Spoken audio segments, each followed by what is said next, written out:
All right. Well, actually, you know what? We'll go ahead and just talk about the since it's permits in general, the different types of permits for cannabis cultivation. Anyways, I mean, it seems like the logical place, right? Um, there are different tiers, and there are things micro tiers, regular tier, tier one, tier two, and I think even Washington has like a tier three or tier some. I think California's got a tier four or some shit, or tier seven. I don't know. It's getting nuts. Um, all the different tiers essentially allow you to do is have different canopy space. Um, that's it. Now, if you're let's just say, a small time grower, you can also get into the recreational cannabis industry. Just apply for a micro tier. If you and your buddies all want to grow together, I highly recommend all of you guys combine and apply for your own permits.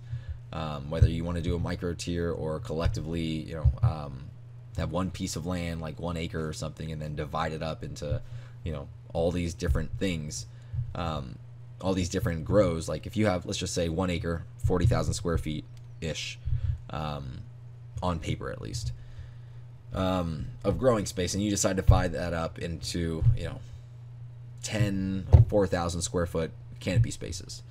You can have 10 micro tier licenses on that property as long as there's not common ownership. So you can't own more than one.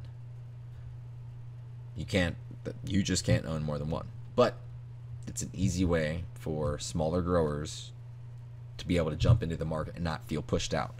I don't know why people haven't done that, but they haven't. Now, granted, yes, you'll still have to meet all the same requirements as a recreational farm and stuff, to have cameras and all that shit. But just think smaller. It's definitely doable. For processing, or turning anything from, standard flower into an extract, you will need some sort of processor's license. In the hemp industry, it's called a handler's license. The hemp handler's license allows you to take your hemp and turn it from a flower into, say, an extract. Now, technically, you can argue, well, what about handling the flower and trimming it and all that? And yeah, you could make that argument. You could get a handler's permit also. But it's up to you. There are seed producing licenses, at least in the hemp industry, so a hemp grower's license allows you to grow.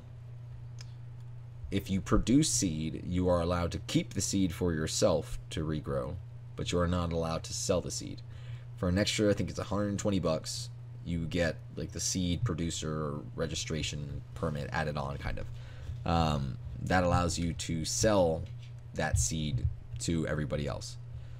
If you were not a grower and not a handler, and you wanted to receive the seed to then resell to somebody else, you would not need a hemp handler's permit or anything like that. You would need, I believe, a wholesale seed distributor's permit. And I think that's specifically through the Oregon Department of Agriculture, but I'm not sure how that works for other places. But just know that's kind of where that comes in. I don't know why there's that extra $120 charge. I think because it's an extra $120 charge.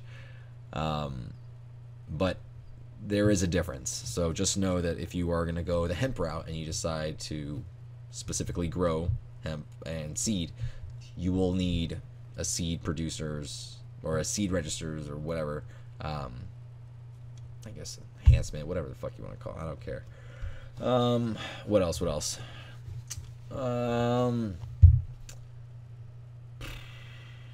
I think that's it. Your permits, I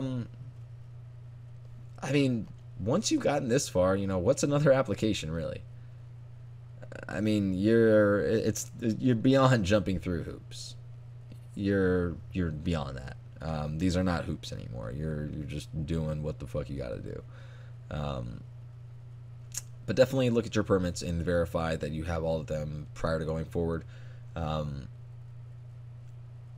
There are places where the vibe is definitely it's easier to ask for forgiveness than permission, especially if you live in a county where they are not actively searching for issues, or they don't have compliance officers just driving around, especially if the places are, I guess, complaint driven, and if they can't see it from their house, nobody gives a shit. Well, that's probably a good place to be. I'm not telling you to go around permits, but I'm saying that people have done it. People still get licensed. So what's the worst that's going to happen if you decide not to get a permit? Well, luckily for you, I called and asked, because I do my fucking research. So first off,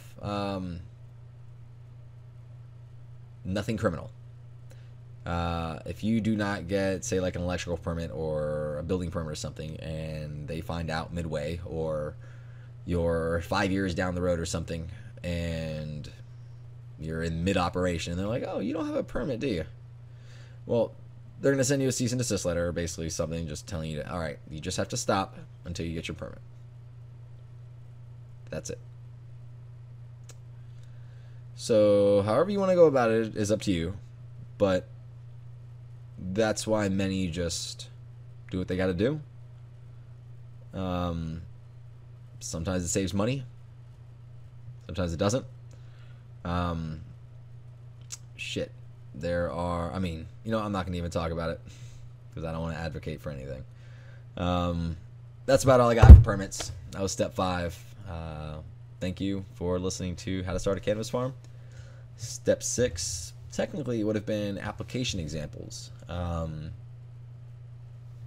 I'll go ahead and talk about it afterwards. Thanks for listening.